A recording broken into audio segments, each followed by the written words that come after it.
welcome to this night's event, collaboration of Melbourne Silicon Beach, Inside Academy and Spritz Mindset.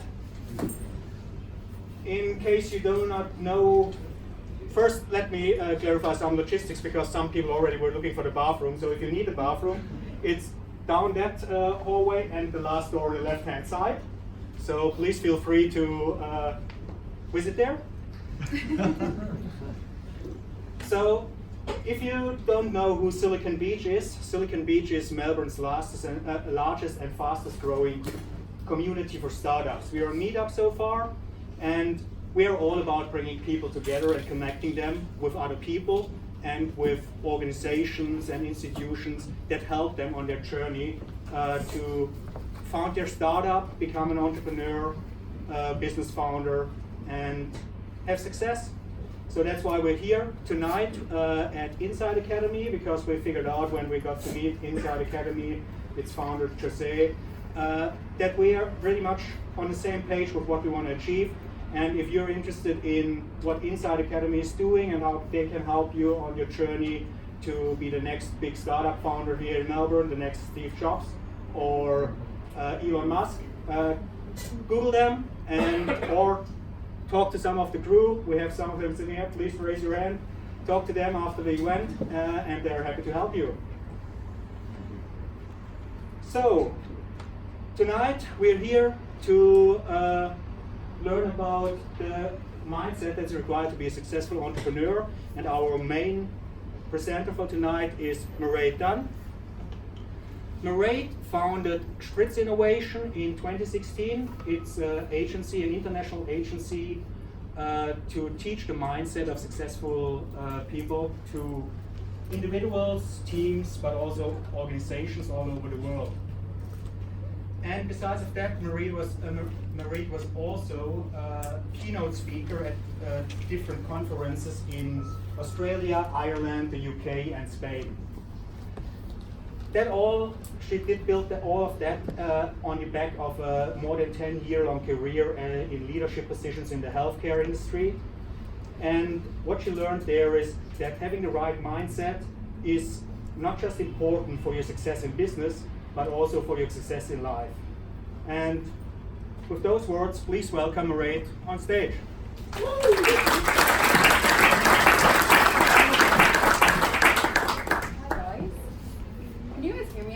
If I just talk in a microphone? Sort of? Really? Would you reckon a mic would be better? Or we'll try it and see.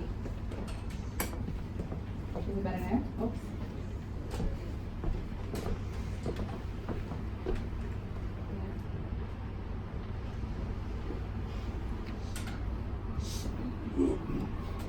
Yeah. Is that better? Yes. Yeah, it's Especially better. for the Much video. better? Okay, right, we'll go with that. I don't really want to shout. So, welcome along. Okay, I'm going to have to stand over here. Sorry. That's okay, we'll figure this one out. Thank you to everyone who's come along. We've got nearly a full house tonight, which is really, really exciting. Hands up if it's your first Silicon Beach meetup. Awesome, welcome. What about your first time in Inside Academy? Yeah, great, okay. What about the first time coming to a Spritz Mindset event? Okay, so basically everyone has never been to any of these things before by the sounds of things, which is really good. I'm pretty privileged to be here. This topic is something very dear to my heart, and you'll know by the end of today why it's so important to me. And I think I really want to set the tone first of all by telling a bit of a story. It's not mine for the taking, but I'm just going to get you guys comfortable now. I don't want you to fall asleep on me. But if you can just put your feet on the floor, you're going to close your eyes, okay? So just get comfortable, whatever you need to do. Don't worry, you're safe. I'm not going to do anything too crazy to you guys. I'm just going to read something to you, okay? So if you want to just get comfortable, close your eyes. Because I want you to just imagine this story. It might resonate with some of you, okay? Just get comfy.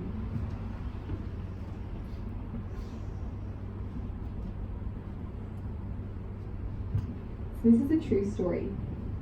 I'm sitting in a quiet room in the Millcroft Inn, a peaceful little place hidden back among the pine trees, about an hour out of Toronto. It's just past noon, late July, and I'm listening to the desperate sound of a life or death struggle going on a few feet away. There's a small fly burning out the last of its short life's energy in a futile attempt to fly through the glass of the window pane. The whining wings tell the poignant story of the fly's strategy, try harder. But it's not working. The frenzied effort offers no hope for survival. Ironically, the struggle is part of the trap. It is impossible for the fly to try hard enough to succeed at breaking through the glass. Nevertheless, the little insect has staked its life on reaching its goal through raw effort and determination. This fly is doomed. It will die there on the windowsill. Across the room, 10 steps away, the door is open. 10 seconds of flying time, and this small creature could reach the world outside it seeks. With only a fraction of the effort now being wasted, it could be free of its self-imposed trap. The breakthrough possibilities are there.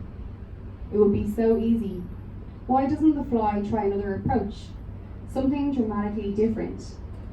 How did it get so locked in on the idea that this particular route and determined effort offer the most promise for success? What logic is there in continuing until death to seek a breakthrough with more of the same? No doubt this approach makes sense to the fly. Regrettably, it's an idea that will kill. Trying harder isn't necessarily the solution to achieving more. It may not offer any real promise for getting what you want out of life. Sometimes, in fact, it's a big part of the problem. If you stake your hopes for a breakthrough on trying harder than ever, you may kill your chances for success. So you guys can open your eyes whenever you get a chance.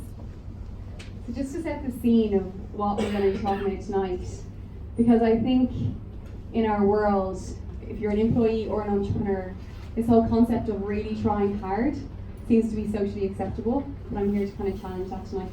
So just, I know I'm like making you put your hands up heaps, but like it's just good to know. Who here is an employee? Okay. Who is an entrepreneur? Who's actually got a business? Yeah? Okay. Who wants to have a business? Who wants to be an entrepreneur? Okay. Okay, awesome. Just to get a gauge. I mean, it would be a bit strange if you were here and you didn't really have an idea of being an entrepreneur. But anyway, here we go. So that's our fly story. Okay? So I always find stories are really amazing because you can remember them. And the next time you see a little buzzing fly going against the window, you can ask yourself, you know, am I doing a bit of that? Am I kind of knocking my head against the wall, going through an whole effort-based approach? Okay? But we're going to be challenging that a little bit more today. So what I wanted to just start off on, I'm going to get into my story and why I'm here and why this in a few minutes, but I wanted to just get into this because I actually was talking about doing the research for this topic. It was actually quite interesting because startups is really a massive buzzword at the moment. Like for the last kind of 2 or 3 years, it's really been what we're all talking about, okay? So I wanted to kind of challenge you and see where does Australia rank in how startup friendly it is? And this is from May 2019. So where does Australia rank in the world? Where would you reckon it would rank? Anyone got any ideas? 50? Top 20? Top 10. Top 10? 15? Okay. Okay. So Australia is the 5th most startup friendly country in the world. So we're pretty lucky, right? So which countries, okay, the next question, is what countries are more friendly, do you reckon, in the startup world? Israel. Ah, who said that? Are you from Israel? Sorry. I'm only because I was really shocked that Israel, yes, they are. Because I have read a book about startup nations, called Startup Nation. Yeah, Israel's in the top 4. It's amazing, eh? Where else? What about New Zealand? No, sorry. Right. Didn't get up there. No. United States. United States, absolutely. Singapore. Nope. UK. Yeah. Hong Kong. Nope. I hope I'm right. The list is going to appear. Where? Yes. So I think we cover them. US, UK, Canada, and Israel. Okay? So they're all above Australia. And so this is to do with the most friendly. So our environment is conducive to startups, okay? This is what we're talking about.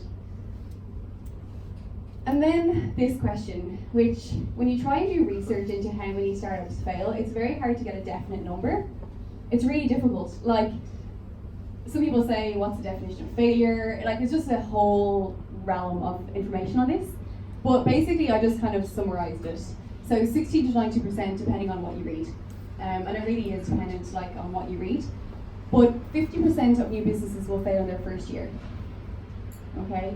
And this is why the topic tonight on how to successfully transition is actually a really hard thing to measure, but something worth really talking about, because a lot of us are doing it. There's a lot of startups out there, but a lot of them are failing. Okay, so really what I'm really here to talk to you about and to teach you, to be honest, is how to transition to that successfully, and you're going to be quite surprised. It's probably not what you think I'm going to be talking about. So that's just a few little things. Okay, sorry, this is still a very relevant point.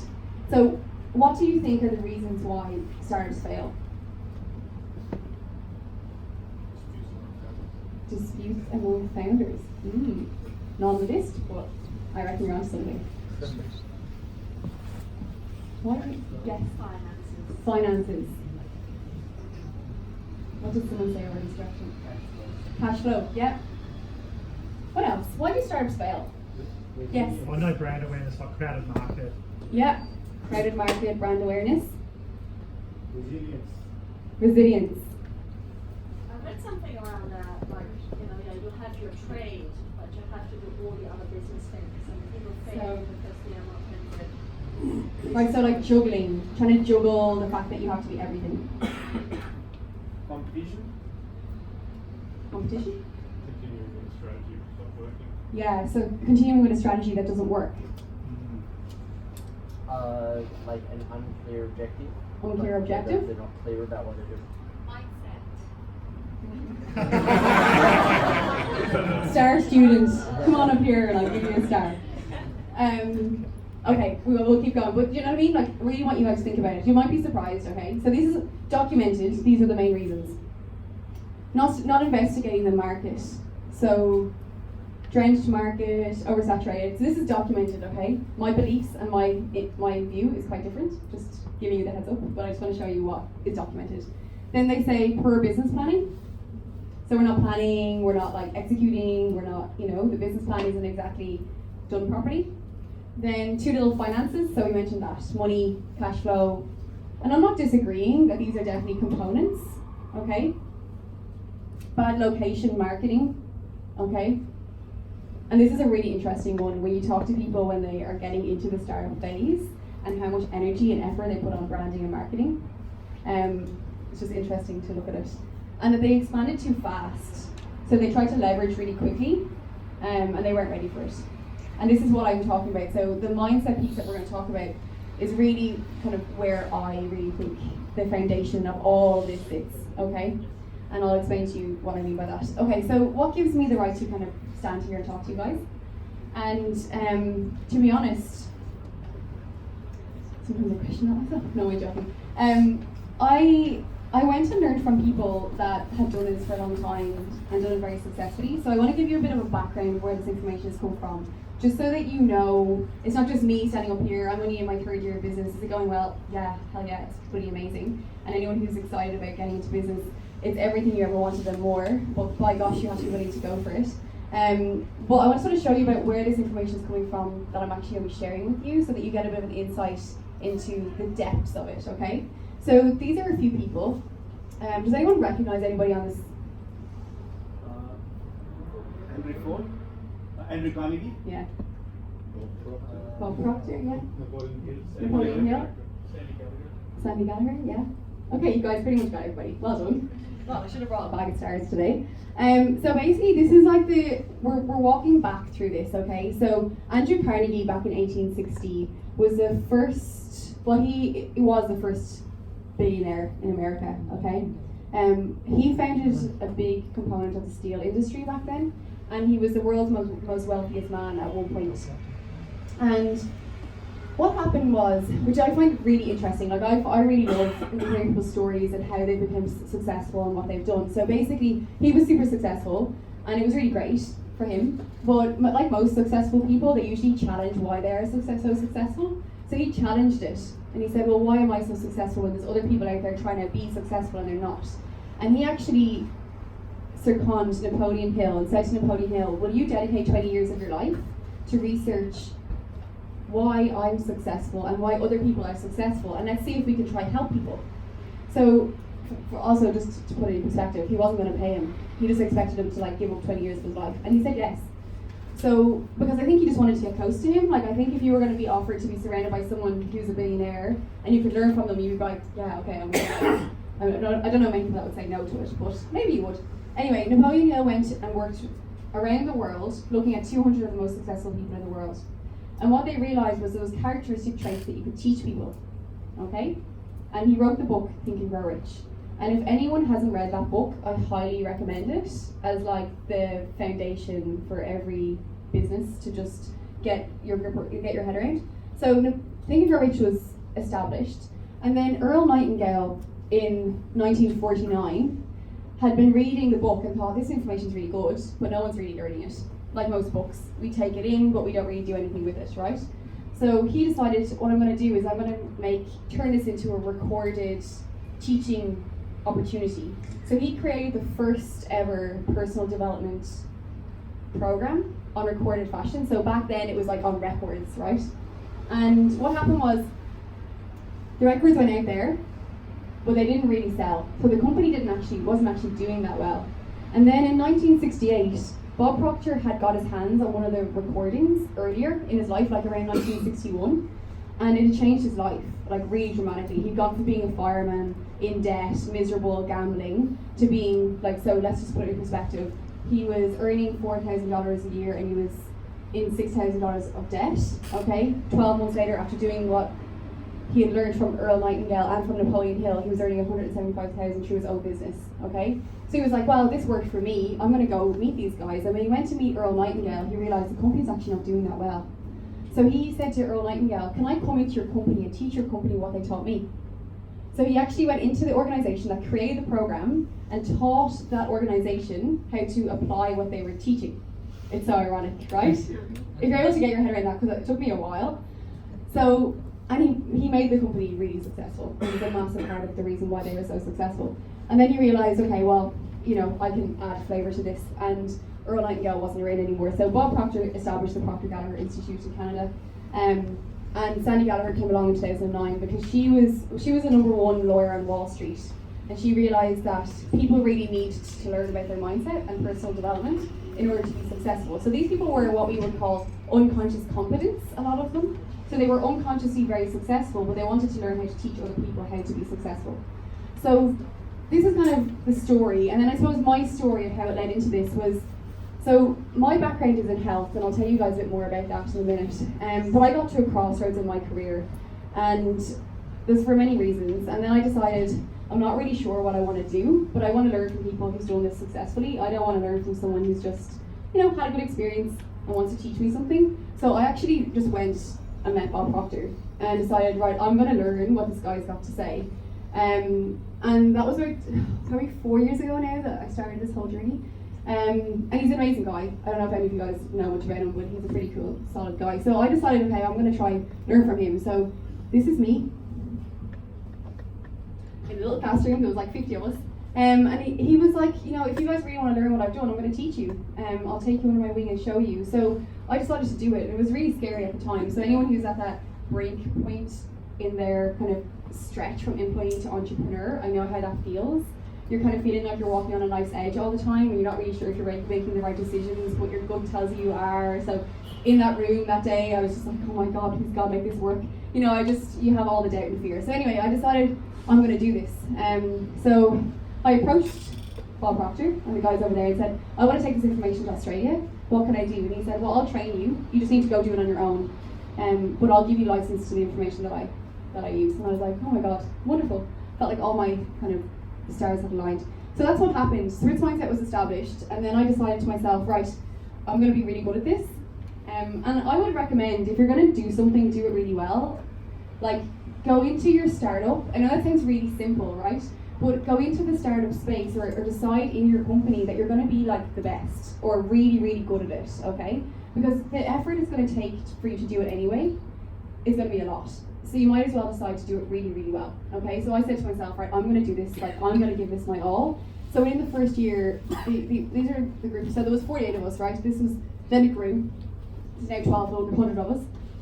But thankfully, and I'm really grateful for the fact that I've kind of maintained in the top 20 of the company. And the way that we kind of, I suppose, are leveraging that is the amount of people that we get to serve and that we help and we work with. So that's kind of my little entrepreneurial journey so far. And to be honest, it's only starting. But the information I'm going to be sharing with you is mainly based on what I've learned. Okay, so I applied, but I wouldn't say that I'm 50 years down the track like these guys are.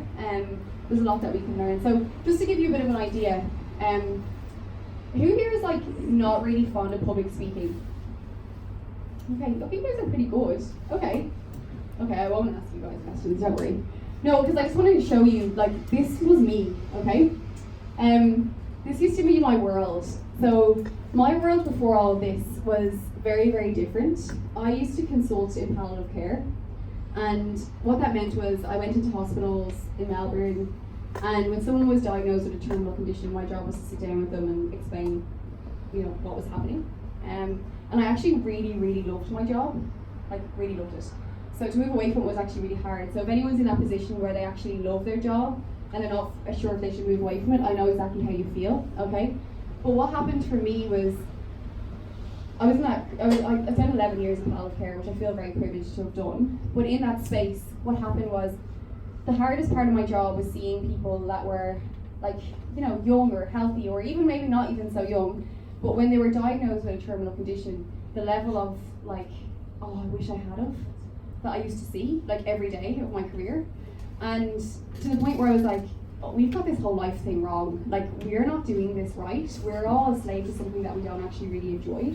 So that was my driving force, okay? And it came from an idea, I want to be able to help people to wake up while they're young, like you guys, and I had to get over all my own crap. That was my insecurities. I hated public speaking, so that's why I asked. This is not a natural thing. This is an absolutely learned, practiced, developed skill. But just to show you a bit of a trajectory of my story, just so that you can have a bit of an idea. So I told you about Bob, went over there, met the guys, got mentored. Highly recommend mentorship. I mean, I know that's what I do, but honestly, I couldn't have done what I do now if it wasn't for it. I got other mentors. So this is Arash, who lives in Arizona. And I learned from people. So see the way we talked about startups being in America and Canada? That's where I got my mentorship from, because I thought, okay, let's go to the best. And you guys might feel differently about it, but that's what I did. I started a meetup group. So this was our meetup group after probably about a year. We used to have 20 people, okay? But it was amazing. If anyone's in this picture, I don't know, some of you guys could be actually. I just loved it. I loved the buzz of it. So I said, right, this is what I'm going to do, and I'm going to keep trying to do it and get it better. This was an event that we did last year in Ireland, where we had 350 women attend a full day wellness event that we organised remotely. So I've got consultants that work for me in Ireland. And it was an amazing opportunity. So what I'm trying to show you guys is how quickly things can change. And then now it's just big scale, we go into organisations, we go to universities, and we still teach people one-to-one. That's a big component of what we do. But just that everything is scalable and where you can actually go. And I suppose my big take on today is to inspire you guys not to play small when it comes to your startup, to really go after what it is that you want, and I'll explain that to you a bit more. And then what we decided was, okay, wouldn't it be fun to take 20 entrepreneurs to Spain and spend a week working on their businesses with them? So I hadn't actually visited this place, but this is where it was I'll meet you in Spain, and we had 20 entrepreneurs with us. That was the place that we stayed in. This is the group that we took, and we had a lot of fun, but we also worked down hard on our businesses, okay? And for anyone else, your why behind, and we're going to talk about this again, your why behind you start your startup is so, so important, okay? So when we talk about being successful at it, the passion that you have behind it and your why. So this is my why, this is my family. And I decided, okay, this is going to be my everything. Whenever things go really well, I'm going to celebrate with them, but then when I need them, they're going to be there for me too. So this is when we flew them out for Christmas with us this year. And then just growing a team. Does anyone here dream of having a team in your business? Yeah. If you want to have a business, I would just challenge you to make sure that you see a team, because if you're on your own, it's not going to be a business. It's just going to be you working really hard for yourself. And you need other people, okay? It's absolutely necessary for you to be able to build. So that's just a bit of an insight into where we're going and what we're doing. And then Spritz Mindset happened, and yeah, the rest is history, as they say. Okay, so this is where we really have to start. Your why. Okay? So, what is your driving factor? You know, what is driving you to want to be successful at this?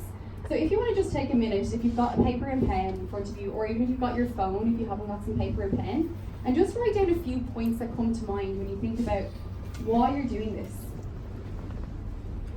Why do you want to move? Why do you want to be successful in this transition? What's it all for?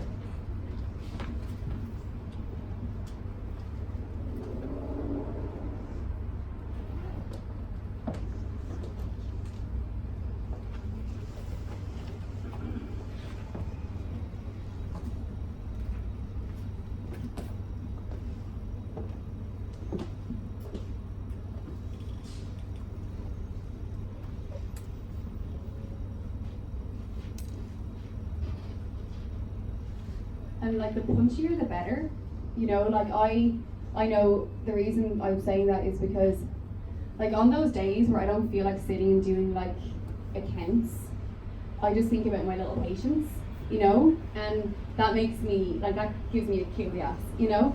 So I know maybe not everyone's gonna have such a, I suppose, heart-trenching experience to have a growl for it, but you might have children that you're trying to inspire. You might have, you know, people that are in your organization that you think, gosh, I really want to show them that they can actually go and do this themselves. You know, find the deep stuff. Does anyone have something that's punchy for why they want to be successful as an entrepreneur? No one's making eye contact. Do you have something? Want to share? It's like very broad to tell you what you want to do, to live bigger. To live bigger. And you know, when you break it all down, like when you break down everyone's desires within moving into this space and doing it successfully, that's actually often at the like core of it. So, anybody else got it? Yeah? What do you want to do yours? My purpose is to contribute to the evolution of humanity. Beautiful. Did everyone hear that? Yeah? Great. What else? Why do you guys want to do it? Like, why are you here? Yeah? So when I first started, one of my core reasons was, as a legacy, was to create a better world for our children. Yeah, so for like legacy is a great word, and a better world for our children's children, right? It's so, yeah, important. And like, it's okay to like get at your heartstrings, like that's what you want. What about anybody else? Yes. Are you gonna have to put your hands ready because I want to have a feeling that I'm working. I want to have the feeling that I'm doing stuff that I'm passionate about. yeah, so having a feeling that you're passionate about, that you're like making a change. Yeah, it's like not you working for someone, you're growing the business of someone else. It's just Okay. working with your passion. And that feeling, I think that makes it true. You're doing it for you. Yeah. There's someone over here. Who's that? So basically, it's a feeling like that you are growing in limitation. Yeah. Like that you can limit this to explore, learn, and then to share. Beautiful. So that for me, is the concept. Yeah, beautiful. So taking away the limitations. That you are living yourself first of all. Yeah, absolutely. And that's really the opportunity, you know? I think people look at like the startup world and moving into becoming an entrepreneur, and they think to themselves, oh, like that's a lot of business, but actually it's a personal journey. It's a personal growth journey. That's what you go on when you decide to be an entrepreneur. It's 100%. Like, even if you're not really into personal development or personal growth, you will soon, because it's gonna happen. And you're gonna be challenged. It's gonna evoke every single insecurity that's ever been within you, ever. So it is a personal journey, but it's also, on the other side of the insecurities, is the biggest opportunity to grow. Because you literally have to, and you evolve, and you find out who you are, and it's just, I just think it's a beautiful space to be in. So hopefully that's clear about why we need to do that. Okay, because desire is the first step towards riches. So you have to want it. You know, you have to want things to change, and you have to want, like, I always remember this really great quote where it said, you can always measure what you'll give up, but you can never measure what you're going to gain. Okay? So with your desire, you might be like, yeah, I want things to change, but like, yeah, I'm not willing to give up my Saturday nights, I'm not willing to invest in myself, I'm not willing to take the risk of quitting my job. You know, do you really want it? You know, so you have to really notice like what level is your desire at? Are you actually willing to do whatever it takes? And the people who are successful, that's one of the things that's definitely a mindset that they've embodied. Willing to do whatever it takes, okay? But there's also a fine line with that. We'll talk about that in a second. Okay, so what is success? Success. I've got two things that I'd love to talk about in this place. So this is, I suppose, my challenge to the things that we listened to earlier, which is around why startups fail. Because I really believe that it's 5% strategy, 95% mindset. When you have a can-do attitude, when you have a solution-focused mindset, when you're working on your mindset every day, when you're really focused on creating this really clear vision of you, like smashing your goals, anything that comes your way, you can take it. Like, yeah, okay, everyone's gonna go through times where cash flow is not always right, or, you know, they're challenged, maybe they've scaled up too high, too quickly. But if you have the ability to be able to be present and see things that are happening in your business, and also to be able to manage these situations as they come your way, often you can avoid them. So this is and actually you don't have to look far to be able to see other people who believe this way, especially these ones that I just mentioned earlier on, they very much believe this, okay? And then the other thing as well with the application of all of this is that, yes, you have to learn, but you have to get out there.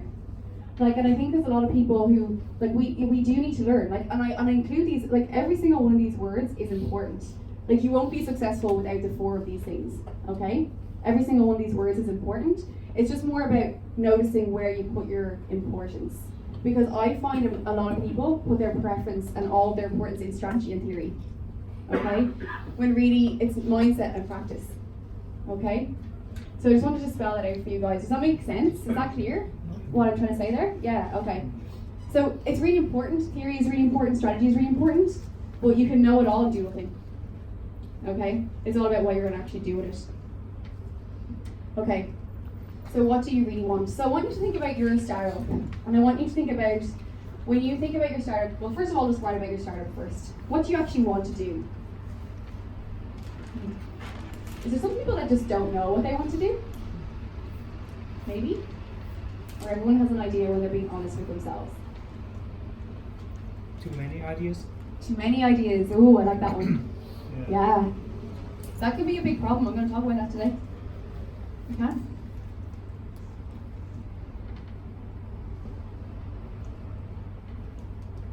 So think about your startup, okay? And then think about, with your startup, what kind of lifestyle do you want to have with that? Okay, because you have to have buy-in for an improvement in your lifestyle. If you don't have a buy-in for the improvement in your lifestyle, it's not going to be worth it. Like, who wants to go earn all this money and then, like, have no life? Okay? You might feel that way for a while, but then, I mean, like, I know I always think the worst case scenario, but like, look at Steve Jobs, you know? He got all the money in the world, and then he got to the end and was like, meh, I should have probably made some time for people in my life. You know, so don't get me wrong now, I'm very driven, and I really like to get stuff done, and I really like to be successful, and I really like to do things well. But I also realize that my family is really important, and so are my relationships, and so is my health, right?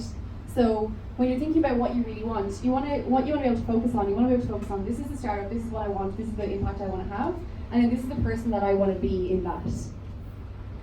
Okay?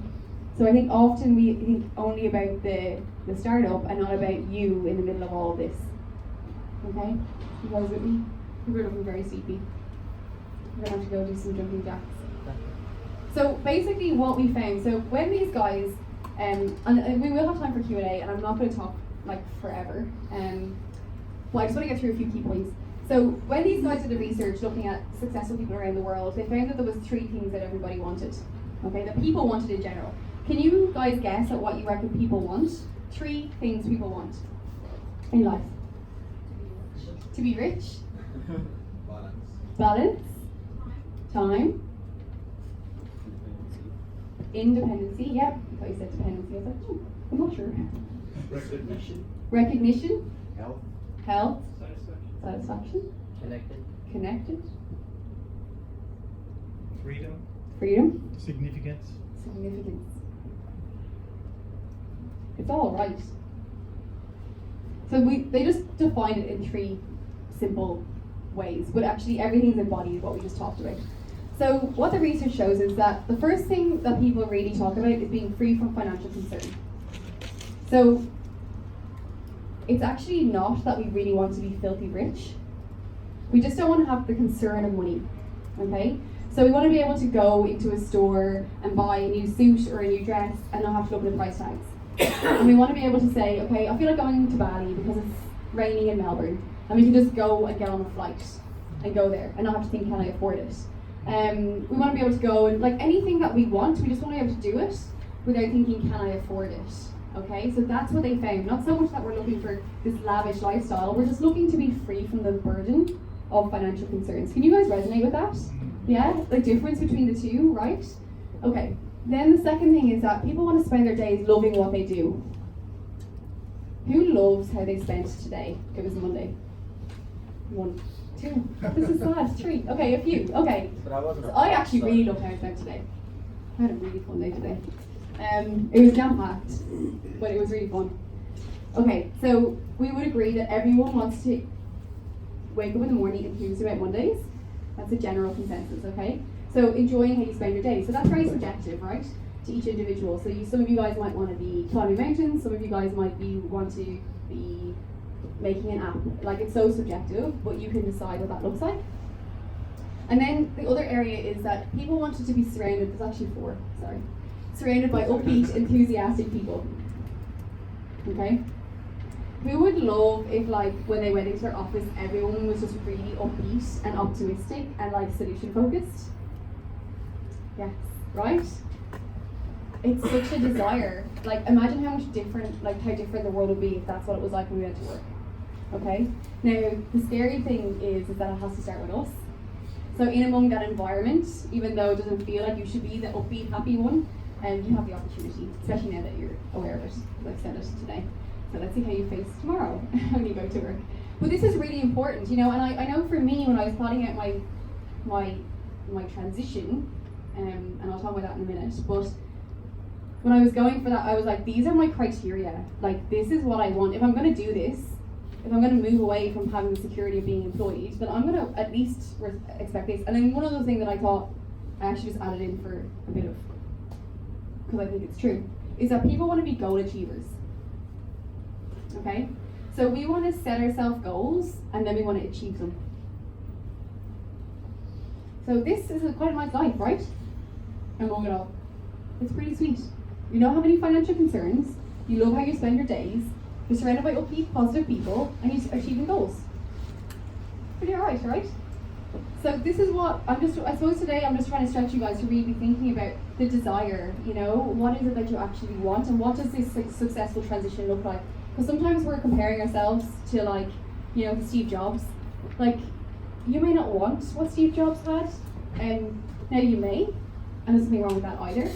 But what you might actually probably find what you're seeking is quite a lot simpler than that, okay? And what we need to do then to move it, so basically when it comes to a goal, how we move it from being just a fantasy into something that's actually tangible, there's 2 things you need to ask yourself, okay? So if you've got a real desire, and it has to come with deep down desire to be a successful entrepreneur, you need to ask yourself these 2 questions very, very seriously. The first question is, am I able? So are you able to do what you want to do? Yes? Does anyone think that they're not able? If you really think about it, I'll just challenge you before you say yes, and think about, because this is what I often do, think about people who are in the Paralympics, okay? Think about people who do things that are like, you know, the first person who ever ran the 4-minute mile.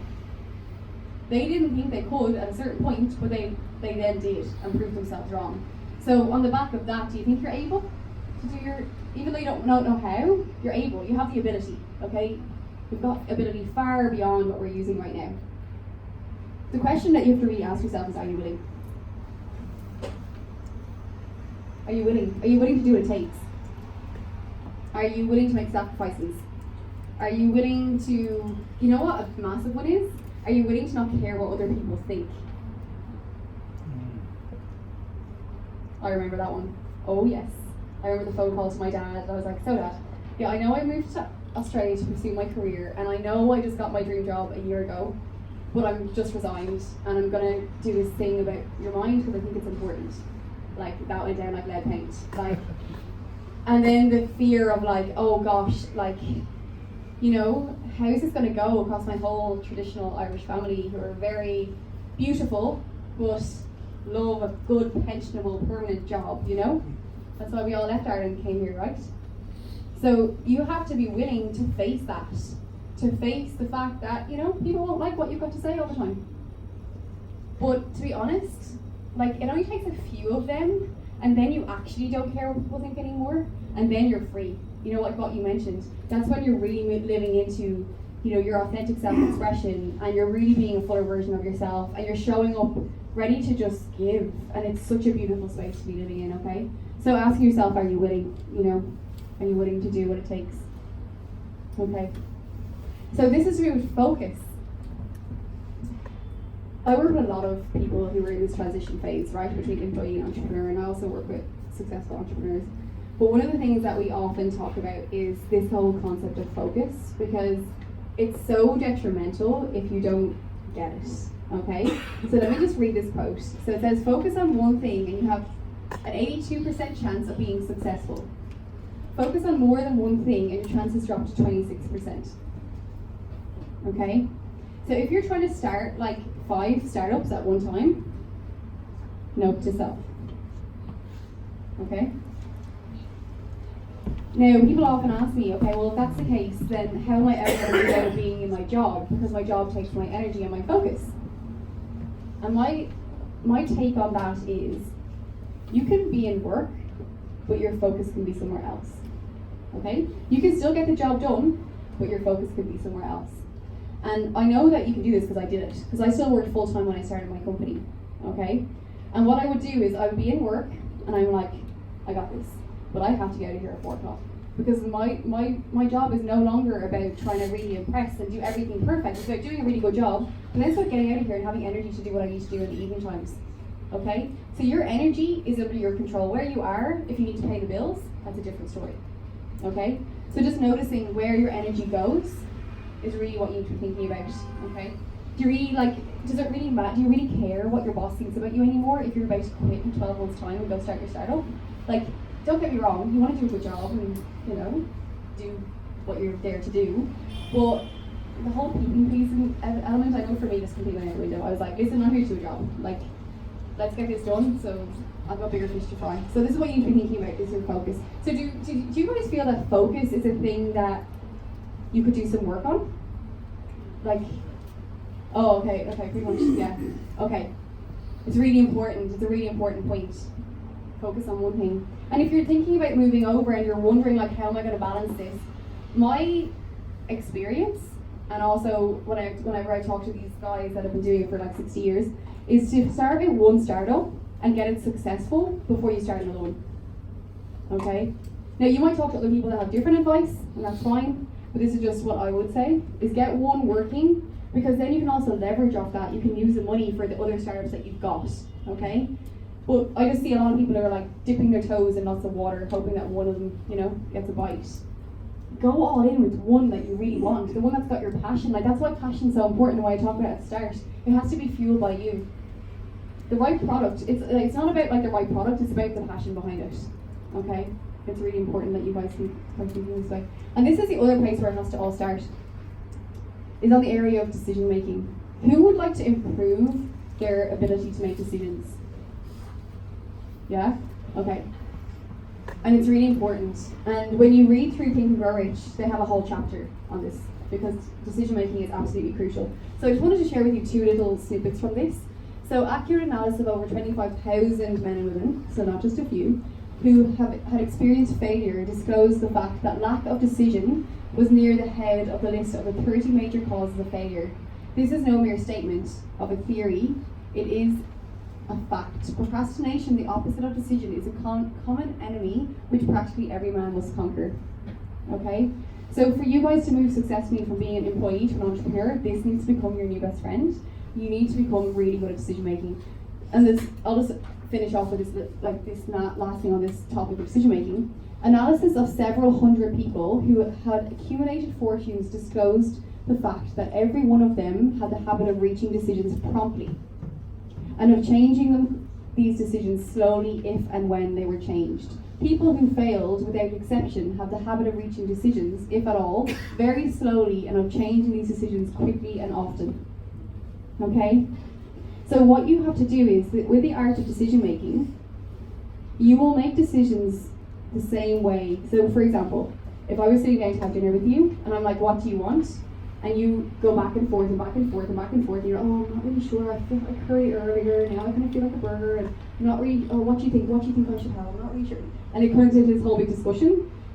Then when it comes to moving into your entrepreneurial space, you're going to have the same habit created around decision making. Okay?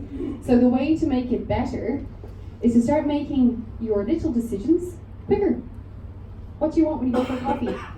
Pick what you want. When you want to go for dinner, start just flexing a muscle. So the way you want to see it is, decision making is basically like, imagine if you wanted to develop abs, you have to go to the gym and do it over and over and over again. It's the same thing with getting better with decision making, okay? You have to practice it. That's really how you're going to get there. And how do you know what's the right decision? So people always ask me, but like, why? How do I know if it's the right, if I really want a curry or if I really want a burger? You have to start trusting your intuition, okay? You really have to start trusting that gut feeling. So you're better off trying to practice trusting your gut when it comes to a burger or a curry versus, you know, this $1 million investment or this $5 million investment, you know? So practice the skill on the little things now to flex it in order to be able to move into the space of the bigger decisions you have to make. Should I take on this staff member? Should I sack this staff member? Those decisions become easy when you get better at picking the curry or the burger, okay? So that's just something I always love to talk about, and I think decision making is massively important. It's something I work with my clients on all the time, because if you don't get over this, you're not going to go anywhere. Like, it's really the key to moving things around for you, okay? And it's progress over perfection. You're never going to get it perfect. Just hope you know that. Like, if perfection, I'm sure you guys have heard this one before, but if perfection was achievable, it would have already been achieved. So it's never been achieved, so don't even try to go after it. You know what I mean? Like, that's what we have to be thinking about. It's really about the progress. Okay. So, if it's that easy, why are so many people stuck? Why are so many people who have a desire and they have the decisions and they feel that it's connected to a passion, why are so many people still stuck in not executing it successfully? Has anyone got any thoughts on this?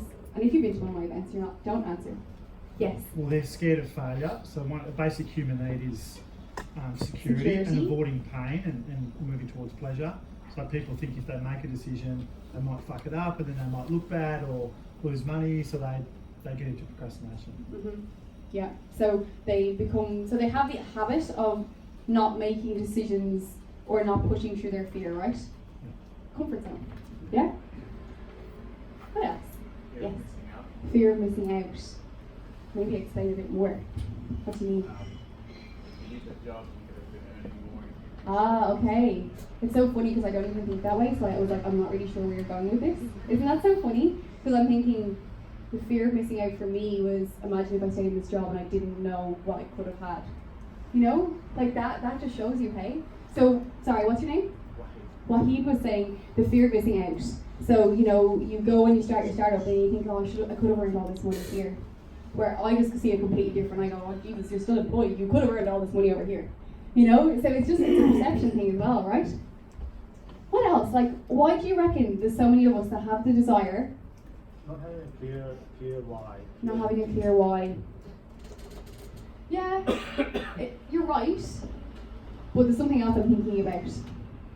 Lack of Yeah. clear plan. Lack of plan. No. Sorry, I'm being brutal now. I'm like, no. Too many unknowns. Too many unknowns. Yeah. I just want you guys to think about it because I'm going to answer the question. Okay? Because Too you much. are not honest with yourself. I mean, maybe you can come back to the two questions you were making Yeah. before. Am I willing? Am I able? Like, maybe I'm not able to do that, but I'm just lying to myself and keep the idea that I want to do it, Yeah. want to write the point. Yeah. So like, you're on that edge. And you're like, I really want to, but I'm just scared. Like that. Yeah. Like that. Or you are too, or you are performing really well and you realize that you can do it. Mm. You're exhausted, you want to talk about it. Yeah. Yeah. I was would say the goal is very long term, so delay Okay. procrastination. Right. Yeah, that's a good one, right? So we think about the goals being really far away. So like, why would I start? Or I'm not going to feel good about this for 5-10 years. You're going to say something. So not just gotta do it here, not practice with Rod wants it. That's it. No, I don't. It's very much along the same lines. But okay, so I'm going to try and break this down for you guys. And you're all kind of getting there, but I suppose I'm just going to make it really clear. Like 2 things, like 1, 2, right? So why is this that this is happening to us? The reason being is because your conscious, logical mind controls 2 to 4% of your results. So all the way that we're like trying to figure it out, product, pricing, marketing strategy, all of those things are very important for all the marketers in the room. Very, very important. But they control 2 to 4% of the results that you're going to get. Okay? The real undertone of what's going on is what we've touched on slightly here, which is what's going on in your subconscious mind. Okay? So 96 to 98% of your results is controlled by what's going on in your subconscious mind. So that's things like your habits, things that you habitually do. It's your beliefs. Like, do you actually believe that you're going to be successful as an entrepreneur? Like, I know I certainly wasn't. I didn't believe it at all. Like, I was like, I'm just like a little nurse over here, and like, I even find it hard to talk to a doctor, never mind like in front of a room of people. So how am I going to be successful in this transition, you know? So it's the undertone that's controlling all of your habitual behaviour, and there's a word for this. Does anyone? No, I'm not going to ask you this. Okay, so that's what we need to do. We have to help you guys understand what's happening at this deeper level. Just want to see what time it is. Are we okay for time? 7:15. Okay. Yeah. What time are we finished at? 8? 7:30? The meetup is scheduled to end at 7:30. Anyone wants to leave Do you want me early? to just keep Fine. going? But Just keep going? Okay, and then if you need to leave, I won't be offended, okay? But I'm actually not that far from the end. So basically what all this subconscious programming that I'm talking about, the word that we use at Spritz Mindset is a word called paradigms, okay? So what this is that basically you have a mental program that controls all of your habitual behavior, and like the majority of your behavior is habitual, okay? So what you need to do in order to transition successfully, from my point of view and from my experience and from working with Bob, is to really learn how to upgrade your paradigms, okay? Because when you upgrade your paradigms, it like opens up this whole world, like takes the limit off, basically. So what you thought was your potential, and then it just basically takes that lid off, and then it just like, you know, your potential is just limitless. And this is the area that I really encourage everybody to really think strongly about. Okay, so what are your paradigms? What is all of this? Like, what is it? So I'm going to tell you a bit more about it. So basically, your paradigms are formed since the day of conception. Not even the day you're born. So the day that you were like a little cell in your mother's stomach, you were developing paradigms. So they've been passed on from generation to generation in your family, in your community. Okay, so if anyone is like me and they've come from a different country and now they live here, you will notice when you came here at the start, people do things that seem a bit funny, you know? Like, I always remember, like, this whole hook turn thing, like, that really freaked me out at the start, right? But that's just normal for people here, because that's just part of the culture, right? You go over to Europe and you try to do that, people will be like, oh my god, what's going on here, right? So there's different things that are different in different places. Your workplace is the same, okay? Your family is the same. Like, is there anybody here who sees a habit in one of their parents, and then they realise they have it, and you're like, oh, that used to really irritate me about my mum or my dad, and then you're like, oh, now I do it, you know? That's so annoying, right? But that's because we're products of our environment, okay? And there's a bit of it that's genetic, like it's actually in you genetically, but it's like greater than 85% of it is environmental, okay? So even if you come from a home where you look around and you go, oh my god, my family are not entrepreneurial, because no one in my family is entrepreneurial, it doesn't mean that you can't. It just means that you need to work on it a little bit more than those who are, okay? So the other thing is habits passed on from one generation, your thoughts, your self-talk, that conversation you have in your head. Who else wants to sack that person in their head and just say, get lost, I want to employ somebody new? You know, a little motivational speaker in there rather than this little dweeb that's driving me mad. That's all habitual, that's all part of your paradigms. And what does it affect? Okay, it affects how quickly you make decisions. So does anyone here feel like they're really good at, like, they know their intuition, and when they feel something they just make a decision? Anyone here who feels that way? Yes, yes, yes. Okay, you know that feeling, right? When you're like, good idea. I like that, I like this. Even though it's scary, you know, you trust your gut. That's probably because someone else in your family, like, I'm like that, my mum's like that. You know, I can see the direct correlation. My dad's not like that at all, you know? So this is what it affects. Your work ethic, your happiness, your self-image, how you see yourself, okay? Huge, huge, huge component of entrepreneurship is how you see yourself. You have to transform your self-image. You're not an employee anymore. You're moving into a whole new space, okay? Tall poppy syndrome, big problem in Australia. Big problem. Support people. They're trying. I just support effort now. I don't even care about people's, you know, like people around me, my friends, and I'm just like, good on you for trying, you know? And I really wish we could change that culture and make people more into that space to realise that that's really what it's all about, you know? Your ability to respond versus reacting. Another really important one. So if you're really reactive, that's usually inherent within your habits. It can be changed, but it needs to be worked on, okay? And definitely a skill that needs to be developed if you're going to be transitioning into this successfully. And to be honest, just your overall ability to do everything is affected by your paradigms. And I think, so for me, I just took on a lot of my personality traits because I used to think that was just the way that I was. Like, I don't like talking in public. Like, there was so many things. Like, I wasn't organised, right? I just saw them as part of me. I didn't see them as, like, things I could change. So my whole point of sharing this with you guys tonight in this whole topic of successfully moving from being an employee to entrepreneur is that you can do this. You can change. Like, any part of your personality, because a lot of our personality has just been inherited or developed from what we've seen, a lot of it can change, okay? So just because you're quiet, or just because you're insecure, or just because you don't know public speaking, doesn't mean that you can't do it. It just means you have to learn, which is really great. You know, it's fun, isn't it? It's much more fun. That's a much better way of looking at it than saying, I am this way, you know? Like, I'm just an introvert, so I'm never going to want to talk in public. That's not true. You know, actually, most public speakers who are really good are actually more introverted than they are extroverted. When you go through them, yeah. I'm pretty introverted, so yeah. So this is what is getting in your way, okay? Now there's two ways that you can change this. And this is why it's so amazing that we're in this kind of environment and that there's opportunities happening. Oh, sorry. I just can't see what's going next. But what I wanted to do was just go back to this point before we wrap up and just show you that all the logical things that were identified at the start, okay, look how logical. Not investigating the market, logical. Poor business planning, logical. Too little finances, logical. Bad location, marketing, logical. Expanded too fast. It's all very logical steps, okay? So what I'm saying is that even though it's important, okay, I am saying it's important, all those things are important, they're going to control 2 to 4% of your results. And if you look at anybody who's like a real gun entrepreneur, they probably had a time when all of these things happened to them. Like, they didn't investigate the market properly and they just went for it and they had the right mindset and they were in the zone and they were going for it and they still made it happen, okay? So this is what you want to be asking yourself, thinking about where you're putting your resources, okay?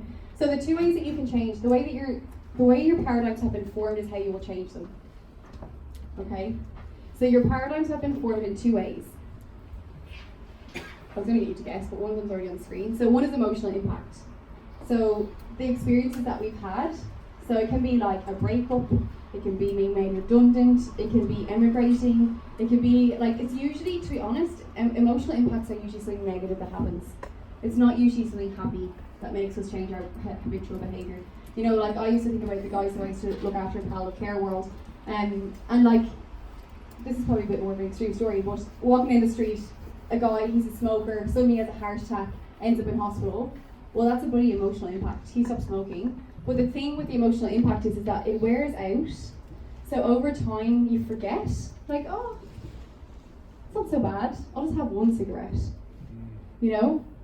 And the next thing, one cigarette leads into 10, leads to 20, the next thing is back on the cigarettes, right? So it wears out. So this is just something to be aware of. I mean, the second way that you really will change your paradigms is very straightforward. You need effective education, okay? You need to learn on people who've done it.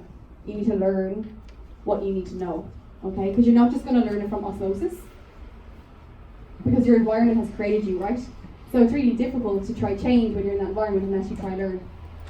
Over a period of time, it's really, really important that like 6-week courses that are like, or a day course, like as much as you're here because you wanted to learn, and I'm hoping I can just inspire you guys in some way. I don't really think this is going to be the make or break between you being successful or not, as much as I'd love to think that it would be.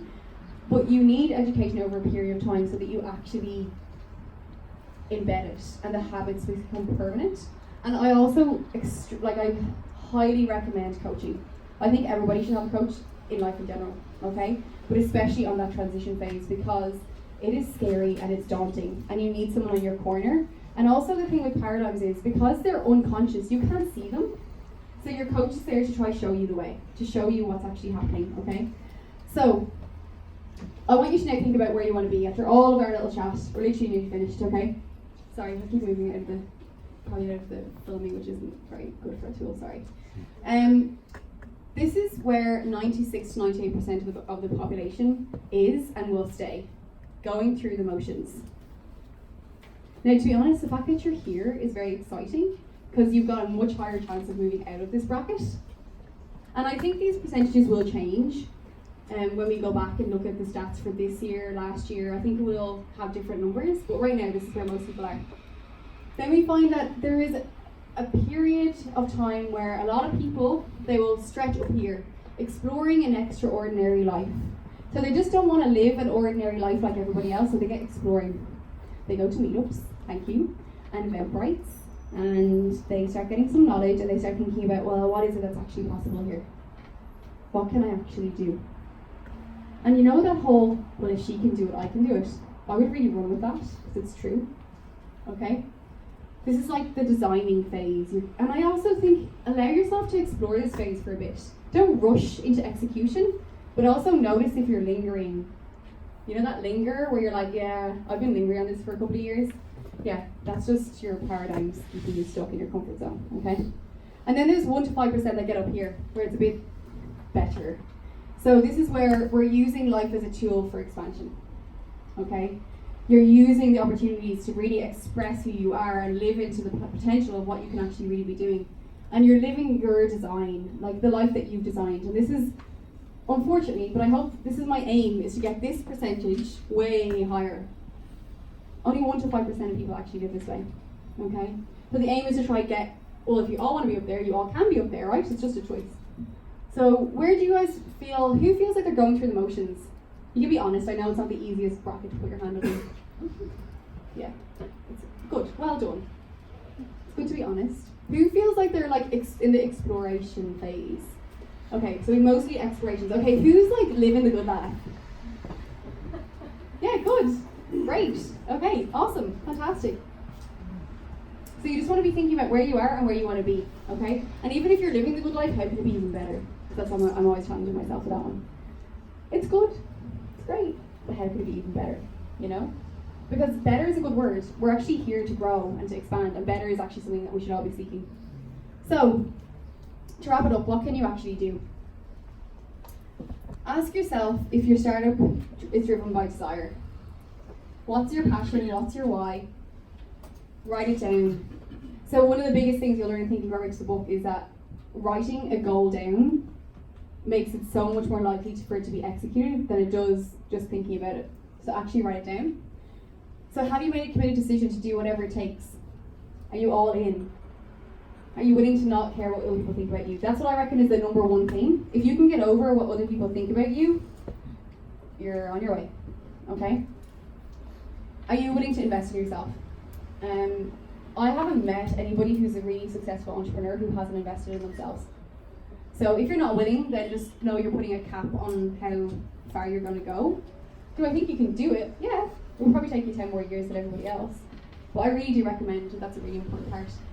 Get among like-minded people. You're here, it's awesome. And that's a big part of what I did. So I did this journey pretty much on my own. I mean, I had Bob and the crew in Canada, but when I was in Melbourne, I didn't really have that many people. So a big part of what I've done is create a community of people that are all working with me, and we all get together twice a week to look through all this stuff. So I think it's really important. So identifying your habits, how you treat other people, and celebrating your success. Everything that you're doing towards your startup is a success. Don't wait till the very end to feel successful. It's all progress. Like the fact that you're here is a success. You're trying to create something that's different to 96% of the population out there, okay? And just to finally leave you with these 2 quotes. Do just once what others says you cannot do, and you will never pay attention to their limitations again. Okay? And I really want to bring home with this one because this is what, like, let this drive you. Not that you're kind of like, oh, I'll show you, but you kind of are. Because when you do, it's just the most liberating feeling ever. And not that it's my drive, but I just had so many people at the start telling me how crazy I was. And once I did it once, and now they're all like, oh, what are you doing? You know? They all come back to you and like, oh, that kind of thing that you started a few years ago, how's it going? And I'm like, no, doing okay. How's that job? You know? And they have an opinion about it at the start. So you have to just really start thinking about who you're listening to. And our favourite man that we've mentioned for tonight, this is what I live by, and I challenge you guys to do it too. So for the past 33 years, I've looked in the mirror and every morning asked myself, if today was the last day of my life, would I want to do what I'm about to do today? And whenever the answer has been no for too many days in a row, I know I need to change something. Okay? So let that be your driving force, okay? Whatever you decide to do, just know that, you know, if you're saying, oh shit, another Monday, every Monday, do something about it. You know, I feel so passionately about trying to wake people up now while they're well to go after what they want so that we can prevent people getting to the end and being full of regret. It's not worth it, okay? So, our mission, as I mentioned, we're committed to significantly reducing the number of people living out their lives with their desire and potential unfulfilled. This is what we're all about. Now, this scan thing, I just want you guys to test this because I don't know if it works. Can you just, like, I'm serious, I don't actually know. So this is entrepreneur world. I had an idea today and I was like, I'm going to try this. So if you guys can get your camera out, just your camera, you don't have to have anything on your phone. You should scan this and it should be able to take you, oh, you guys are being killjoys, come on. Yes, open Thank you. No, not Instagram. Oh, did it? It worked. Okay, there we go.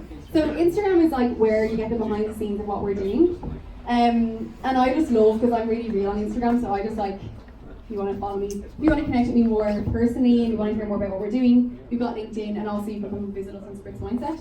And I want to thank everybody. I want to thank all the wonderful guys from Silicon Beach, the people that hosted us here tonight, and also to all of you who, you know, so willingly came and just gave me your attention. I had lots of eyeballs, which is always really nice. So thank you to everybody very much.